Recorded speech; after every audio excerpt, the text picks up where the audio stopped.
이번 시간에는 국가와 시민사회의 발달, 민주주의 이론과 역사에 대해 알아보겠습니다.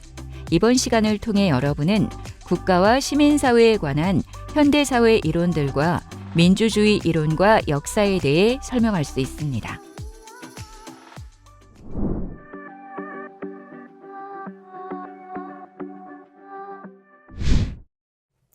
안녕하세요. 여러분 반갑습니다. 간호학과 김희진 교수입니다. 이번 시간에는 지난 시간에 이어서 현대의 국가 이론과 민주주의 이론 그리고 역사에 대해서 학습해 보겠습니다. 현대의 국가 이론 중에 관계론적 국가 이론이 있습니다. 영국의 사회학자 제솝은 사회중심적 국가 이론과 국가중심적 국가 이론의 한계를 모두 지적했습니다. 그러면서 국가의 성격을 시민사회의 특성이나 혹은 국가구조의 특성, 어느 하나만으로 설명하는 것은 부적절하다고 보았습니다. 현대 자본주의 사회의 국가라고 하는 것은 계급관계를 비롯한 다양한 시민사회 세력의 관계를 반영하는 사회적 투쟁의 장이라고 주장했습니다. 현대 자본주의 사회에서는 특정한 집단들이 국가를 좌지우지하는 것이 아니라 다양한 시민사회 세력 관계들이 사회적 투쟁을 하는 장이라고 하였는데요. 동시에 이러한 사회적 투쟁의 형태는 국가의 내적 구조에 따라서, 즉 어떤 관료들이 있느냐, 어떤 관료 제도가 존재하느냐에 따라서 다양하게 변형이 될 수밖에 없다라고 주장을 한 것이죠. 즉 내적 구조와 외적 힘들과의 관계에 따라서 국가의 모습이 달라질 수 있으므로 그 둘의 관계를 같이 봐야 된다라고 하는 것입니다. 관계론적 국가 이론에서 국가 권력은 역사적으로 형성되는 국가 구조에 속해서 작동하는 것이지만 이것은 동시에 지배계급이나 지배적 사회 집단의 권력 관계에 영향을 받을 수밖에 없습니다. 그래서 이런 국가의 성격을 국가가 맺고 있는 폭넓은 사회관계 변동 속에서 파악하려는 시각을 우리는 관계론적 국가 이론이라고 부릅니다. 또 자유주의 시민사회 이론도 있습니다. 자유주의 이념은 전통적으로 국가와 시민사회를 분리를 강조하면서 시민사회에 대한 국가 개입을 최소화함으로써 시민사회의 자율성의 확대를 주장하는 이념입니다. 시민사회의 자율성은 시민적 자유라는 측면에서 정치적 시민적 자율성과 재산권으로, 경제활동의 자유라는 측면의 경제적 시장적 자율성으로 구분될 수 있습니다.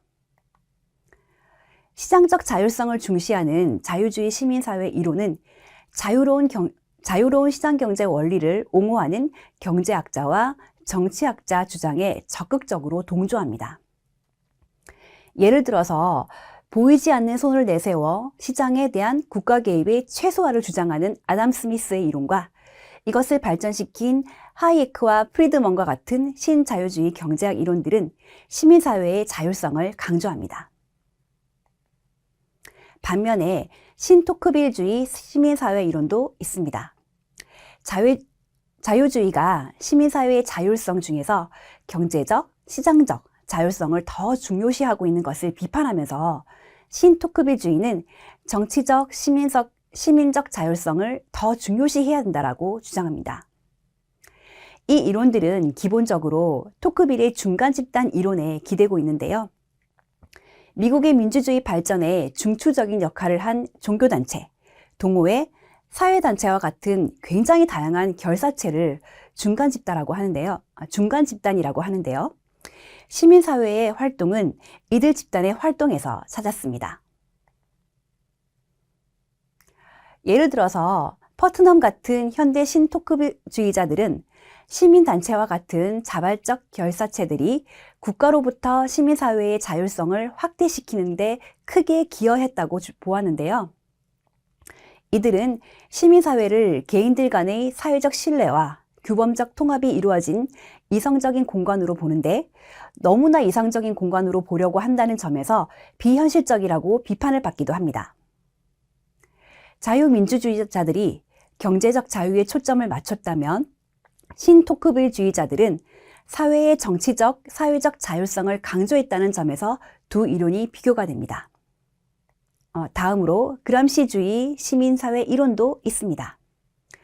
그람시는 마르크스주의자인데요. 사회는 국가, 시민, 사회, 경제 구조라는 세 영역으로 구분하면서 자본주의 경제 구조의 특성으로 인한 자본가 계급의 경제적인 지배가 국가와 사회에 대한 지배로 이루어진다고 하는 점을 보여주려고 노력했습니다. 조금 전에 우리가 국가에 대한 이야기를 할 때에도 자본가 계급의 생산 관계가 정치적인 것, 사회적인 것, 문화적인 것들을 전부 다 결정한다라고 이야기한 것처럼 자본주의 경제의 구조가 국가뿐만 아니라 시민사회에 대한 제재로 이어진다라고 주장을 하는 것입니다. 그람시는 자본주의 경제 구조의 안정적인 유지가 지배계급을 위한 정치적 지배, 즉 국가 권력의 행사를 통해서 가능해진다라고 보았습니다. 자본주의 경제 구조가 안정적으로 유지하기 위해서는 지배계급이 정치적인 지배를 해야 하고 또 국가 권력을 행사해야만 가능해진다라고 본 것이죠. 이러한 지배를 유지하는 방식으로는 강제와 동의가 있는데 국가는 군대나 경찰과 같은 억압적 기구를 동원해서 강제를 하는 반면 다른 한편으로는 교회, 노동조합, 학교, 언론 등 시민사회 헤게모니를 동원해서 지배한다는 것입니다. 여기서 헤게모니란 한 집단이나 국가가 다른 집단이나 국가에게 영향력을 행사하는 권한을 말하는데요. 일종의 주도권이라고 봅니다. 그람시 이전까지 지배와 피지배의 관계는 지배자의 일반적인 억압에 의한 것이라고 보았습니다. 그러나 그런 생각과 달리 피지배 계층의 반발은 한정적인 것이었고 이를 설명하기 위해 피지배 계층이 지배 계층의 권력에 동의한다라는 발상을 헤게모니라는 개념을 통해서 압축해서 표현했습니다. 그람시에 따르면 헤게모니란 그 사회의 지배적인 사고를 가리킵니다. 이에 맞춰서 개인들은 그에 복종하는 법을 배우게 되는데 이를 위해 지배계층은 자신들의 주도권을 계속해서 쥐기 위해서 문화적 영역 전반을 쥐고 반대하는 사고를 검열합니다.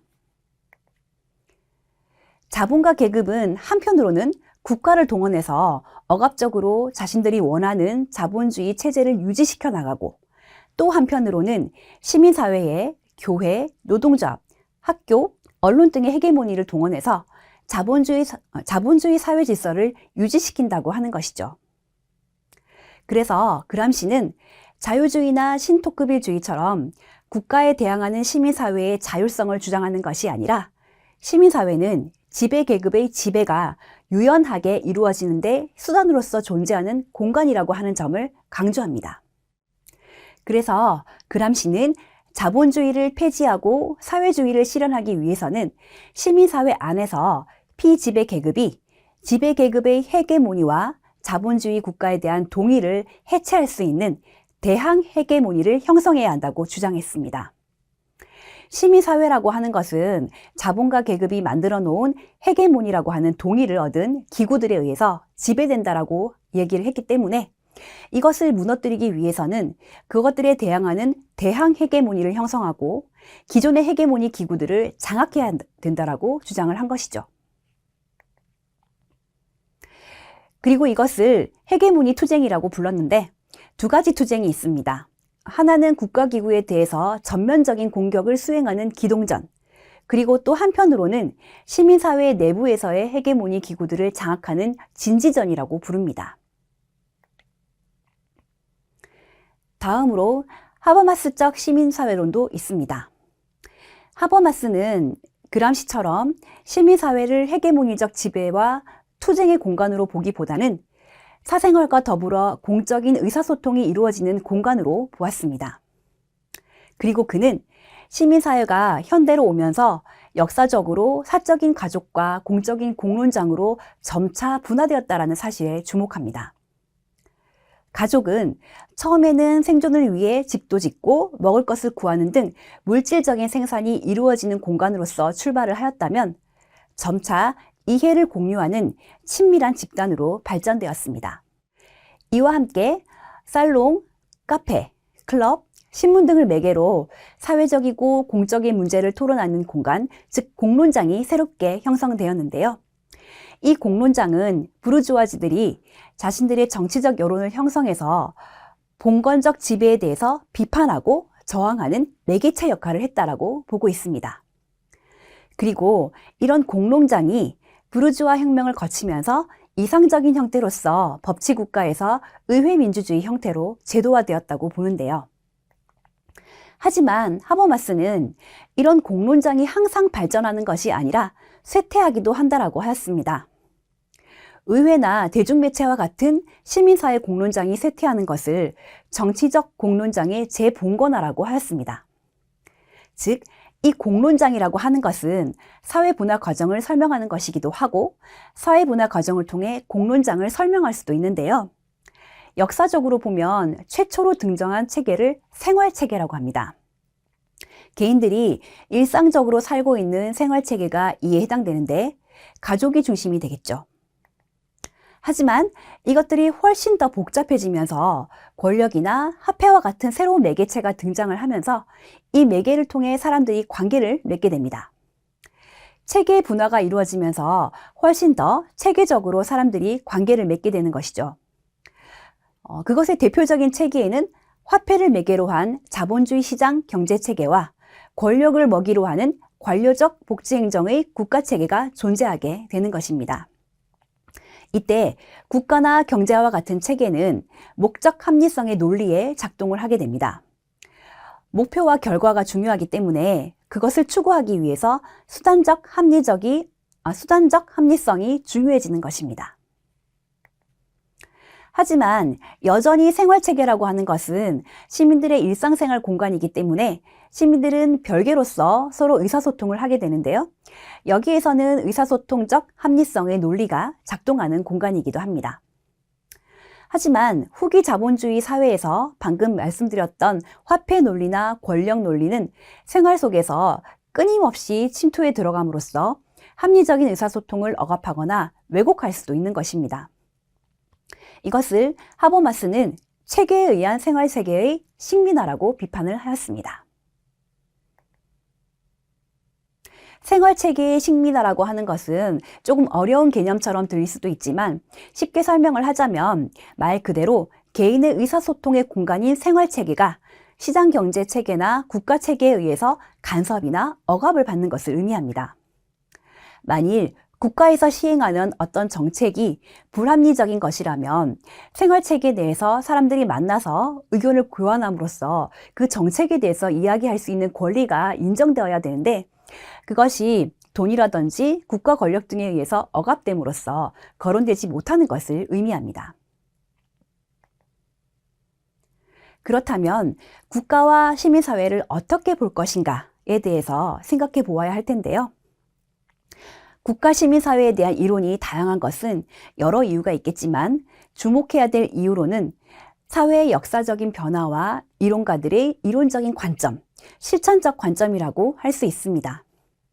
즉, 사회가 변하면 국가와 시민사회의 성격도 변하기 마련인데 이런 것들을 어떻게 변했는가를 보기 위해서는 이렇게 다양한 측면들을 살펴봐야 종합적으로 국가 시민사회의 특징을 이해할 수가 있는 것입니다.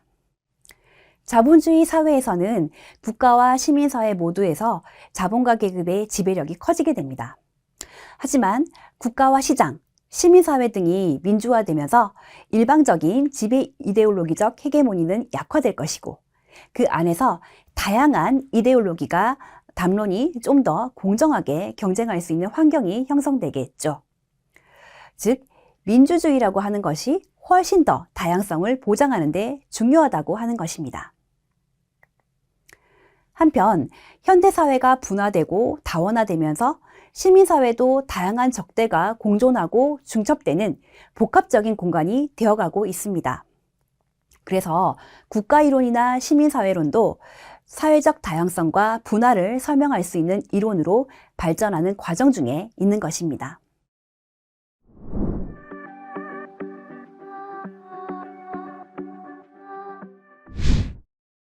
다음으로 민주주의 이론과 역사에 대해서 살펴보겠습니다.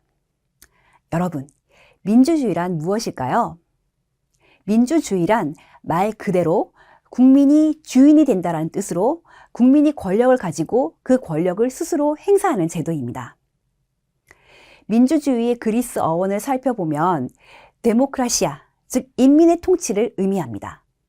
시민들, 즉 훨씬 더 많은 사람들의 통치를 의미하는 것이 민주주의라고 하는 것인데요. 소수의 사람이나 군주가 인민을 지배하는 것이 아니라 다수의 인민이 정치에 참여함으로써 스스로를 통치한다라는 의미를 담고 있는 것입니다. 말하자면 민주주의는 결정하는 자와 결정에 의해서 영향을 받는 자가 동일하다라고 하는 것을 의미합니다. 민주주의 하면 여러분은 무엇이 떠오르시나요? 미국이 떠오를 수도 있고 선거라든지 투표가 떠오를 수도 있겠죠. 저는 로마의 공화정이 떠오르는데요. 기원전 6세기에 브루투스는 왕을 쫓아내고 시민들에게 공화정을 선포하였습니다. 이후 원로원에 모인 귀족들에 의해서 정치적 안건이 결정되었고 평민들이 투표로 정책이나 국가의 주요 안건에 대한 찬반 의사를 표명할 수 있었습니다. 하지만 언뜻 보아서는 매우 명확해 보이는 민주주의 개념 속성에는 많은 어려움들이 존재합니다. 민주주의에서 말하는 인민이 누구이며 이들이 어떤 방식으로 참여를 하였느냐, 그리고 어떤 방식으로 통치 형태는 어떻게 해야 하는지가 분명하지가 않아서 여러 가지 문제들이 발생하게 되는 것입니다. 앞서 제가 로마 공화정 이야기를 하였는데요. 얼핏 보기에는 매우 공평하게 모든 사람들이 정치에 참여하는 것처럼 보이지만 결국은 원로원 귀족들이 의회를 장악하였고 국민들 중에 여성이나 노예 등은 시민에 해당되지 않았습니다. 게다가 집정관 2명 중 1명의 권력이 강해지면서 결국은 로마의 공화정도 문을 닫았는데 그가 곧 아우구스투스였습니다.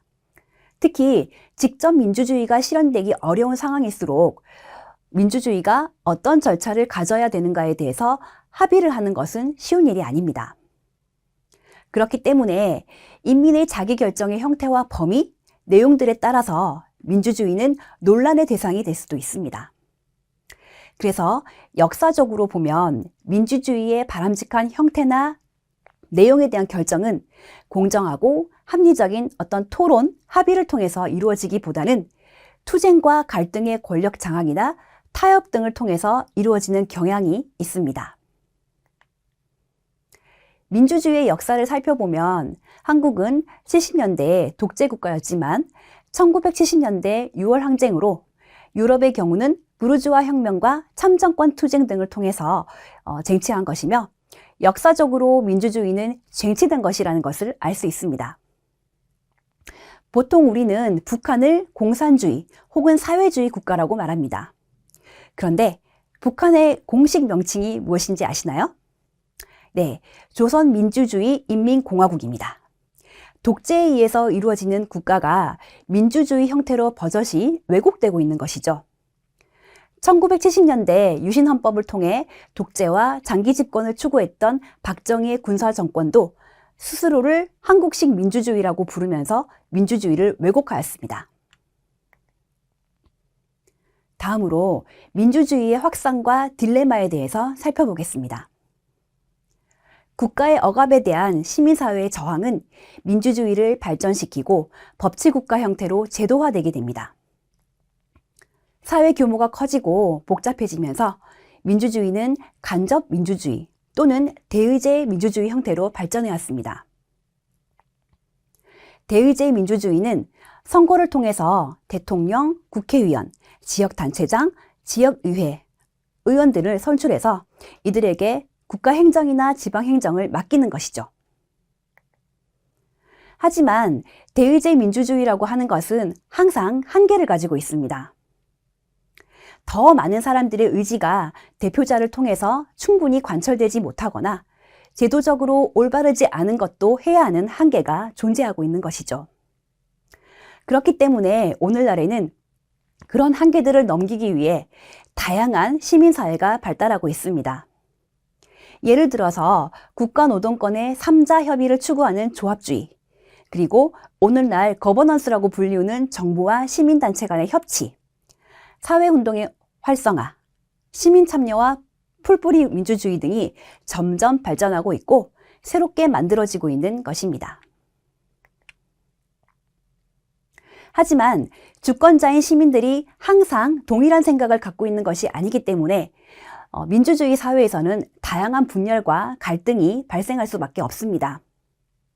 그리고 국가 권력 역시 민주주의 사회에서 공정한 것처럼 보이지만 실질적으로는 특정 계급, 세력 집단의 이익을 우선하는 편파적 성격을 띠고 있는 경우도 많습니다. 그래서 국가와 시민사회에서 집단이나 세력이 지배적인가에 따라서 그 성격이 달라질 수도 있고 민주주의가 발전할 수도 있고 후퇴할 수도 있는 것이죠. 민주주의라고 하는 것은 고정되었다기보다 역사적으로 계속 변화하는 정치제도의 이념이라고 하는 것입니다. 전통사회에서 현대 자본주의 사회로 이행하는 시기에 출현한 민주주의는 자본주의 사회의 여러 계급들 간의 대립으로 인해 발전해 왔지만 이 대립으로 인해 여전히 갈등을 겪고 있습니다. 앞서 이야기했듯이 온전히 민주주의가 아닌데도 지배 세력이 자신의 권력을 정당화하기 위해서 민주주의라는 포장을 잘 활용하기도 하였고 민주주의 안에서도 편의에 따라 자신의 논리를 정당화하기 위해서 이용하기도 하였는데요. 그래서 민주주의는 현실적인 의미에 따라서 다양한 형태를 띄어왔습니다. 민주주의의 형태를 일반적으로 자유민주주의, 사회민주주의, 참여민주주의, 수기민주주의, 민주적 사회주의, 급진적 사회주의로 나눌 수 있습니다. 우선 자유민주주의를 살펴보겠습니다. 자유주의는 봉건적 지배 질서에 반대해서 신흥 상공업층인 부르주아지의 이익을 직접적으로 대변하는 이념으로 등장하였습니다. 자유주의는 사람이 누구나 자유롭고 평등하게 태어났기 때문에 모든 사람들은 어떠한 생명과 인신 구속으로부터의 자유와 사유재산의 시장 거래의 자유를 당연히 누려야 할 자유원권이라고 한 점을 강조하고 있습니다. 그래서 민주주의 국가가 개인들을 대신해서 사유재산과 시장 거래의 자유를 보호하고 개인들 간의 이해다툼이 있을 때 심판관 역할을 해야 한다라고 하였습니다. 그리고 이러한 자유주의 이념의 기초에서 민주주의를 추구하는 이념을 자유민주주의라고 합니다. 자유민주주의는 프랑스 대혁명 이후에 부르주아지가 국가 권력을 장악한 초기에 실현되었는데 이때는 많은 재산을 소유하거나 일정 액수 이상의 세금을 납부하는 사람들에게만 참정권을 부여하였습니다. 이에 따라 많은 노동자들이 참정권 쟁취를 위해서 부르주아지 지배에 도전하게 되었습니다. 차티스트 운동이 대표적인 사례인데요. 이를 통해서 성인 남녀 모두에게 선거권을 부여하는 완전한 보통 선거제도를 쟁취하게 되었습니다. 이렇게 자유민주주의는 발전해 왔습니다. 하지만 민주주의라고 하는 것이 항상 발전하는 것은 아닙니다. 사람들은 참정권이 확산되고 훨씬 더 많은 사람들이 민주주의 제도에 자기 권리를 행사하면 사회와 민주주의가 발전될 것이라고 생각했는데요. 그 반대의 결과도 역사 속에서 찾아볼 수가 있는 것이죠. 대표적인 것이 파시즘과 전체주의입니다. 파시즘은 이탈리아어 파쇼에서 나온 말로 결속, 단결의 의미를 가지고 있습니다. 1차 세계대전 이후에 폐허가 된 유럽의 사회적 경제적 혼란 속에서 무정부 상태를 수습하기 위해 등장한 사상으로서 지배자에 대한 절대적인 복종과 민족주의, 국수주의를 지향하는데요. 이탈리아에서 무솔리니에 의해서 국가 권력이 장악되었습니다. 이들은 민주주의 제도를 통해서 등장하고 국가 권력을 잡았지만 오히려 민주주의를 부정하게 되었습니다. 그리고 사회주의를 반대하고 의회 정치와 정당 정치를 반대하고 강력한 국가주의를 주장했던 것이죠. 그리고 이탈리아에서만 이런 일들이 발생한 것이 아니라 제1차 세계대전과 2차 세계대전 사이에 폴란드, 포르투갈, 독일, 스페인 등에서 파시즘 정권이 들어섰고 대표적으로는 나치가 독일에서 등장했습니다. 히틀러가 정권을 장악한 과정이 상당히 황당하기까지 하는데요. 히틀러는 오스트리아 출신으로 원래 미술학도였는데 빈 미술대학에 2번이나 지원했으나 거절당하자 관계자에게 따졌었어요. 그러자 관계자는 히틀러에게 당신은 건물을 잘 그리니까 건축 설계를 배우면 될 겁니다 라고 조언을 하였고 건축을 배우기 위해서 독일에 왔다가 독일에 매료되었고 이탈리아와 독일이 똑같은 게르만족이라는 사실에 자부심을 느끼면서 독일의 정치에 입문하게 되었습니다. 원래는 노동자당의 모니터링 요원 같은 걸로 당원들을 감시하는 역할을 맡았었습니다. 어느 날 술집에서 패배의식에 젖어있는 당원들에게 즉흥적으로 연설을 하였는데 그것이 호평을 받으면서 정치계에 입문하게 되었습니다.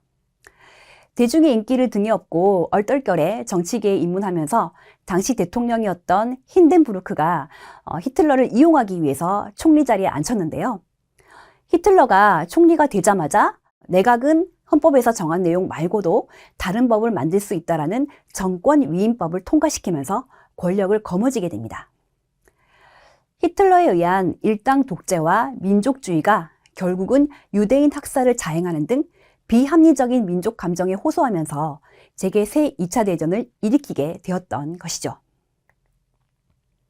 러시아에서는 인민들 사이의 평등을 주장하면서 소비에트 민주주의, 즉 평의회 민주주의 이념을 실현하려고 하는 노력을 하였으나 이건 역시 실패했습니다. 그 결과로 특정한 권력 계급이 등장을 했고 이들이 민주주의의 한 형태를 해체시키고 왜곡했던 것이죠. 다음으로 사회민주주의에 대해서 알아보겠습니다. 유럽에서 자유민주주의가 초기에는 부르주아 계급의 기본적인 권리들이 한정되어 있었죠. 피집의 대중투쟁을 통해서 권리가 국민 전체로 확대되었습니다. 하지만 참정권의 확대에도 불구하고 자유민주주의는 경제적 자유주의와 정치적 민주주의의 결합으로 이루어져 있기 때문에 자유와 평등이라는 개념이 충돌할 수밖에 없는 것입니다. 재산권을 보장하는 자유라고 하는 이념, 그리고 모든 사람들이 어떤 권리를 보장하고 평등해야 된다는 이념은 항상 그런 것은 아니지만 충돌하게 되는 것입니다. 이에 따라서 노동자 계급은 경제적 평등을 요구하게 되었고 이는 사회주의 이념의 확산으로 나타났습니다. 그리고 사회주의 이념은 사유재산 철폐를 통해서 무계급 사회를 추구했습니다. 하지만 서유럽에서는 민주주의가 발전하게 되면서 자본가 계급이 점차 물리적 양보를 하게 되었고 그것을 노동자 계급이 받아들이게 되면서 사회주의 혁명이 발생하기가 용이하지 않은 환경이 되었습니다. 그래서 사회주의 세력들은 민주주의적 절차를 통해서 점진적으로 사회주의를 실현하려는 정치 노선을 선택하게 되고 이것을 사회민주주의 또는 사회주의적 민주주의라고 합니다. 즉, 정치적, 경제적 불평등을 해소하기 위해서 노력을 하는데 이것은 혁명을 통해서 구현하는 것이 아니라 민주주의를 통해서 그런 이념들을 구현하려고 하는 것을 사회민주주의라고 합니다. 즉, 혁명적 노선이 아니라 의회 정치를 통해 정치에 참여함으로써 사회주의를 실현시킬 수 있다라고 보았고 그 결과 사회민주주의는 서유럽 국가, 특히 북유럽 국가에서 복지국가, 즉 노동자 계급을 비롯한 피지배 대중의 물질적 삶의 질을 개선시키는 데 긍정적인 역할을 해왔습니다.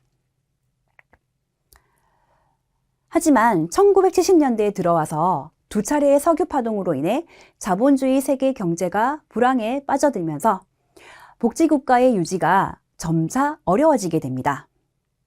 그리고 미국에서는 레이건이, 영국에서는 대처가 집권을 하게 되면서 점점 경제적 효율성을 강조하는 신자유주의 이념이 부각하게 된 것이죠. 그러면서 이 복지국가라고 하는 이념이 점점 쇠퇴하게 되고 경제적 불평등 또한 점점 심해지게 됩니다.